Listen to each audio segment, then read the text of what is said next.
由真愤怒之鸟给咱们带来的新品公告与回馈新老玩家活动内容公开。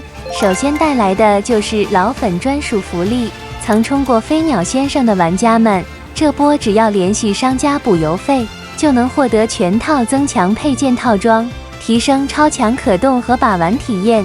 然后就到新品限时特惠，海涅先生加增强套装携专属配色登场。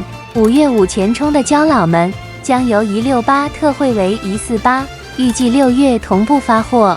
这波算是加量又降价了。最后厂家还带来了神秘新品剧透，估计也不用过多介绍了。宙斯先生已进入试模阶段，更多情报即将后续解锁。那么各位观众朋友们，对这波真愤怒之鸟的新品与福利，你是否满意呢？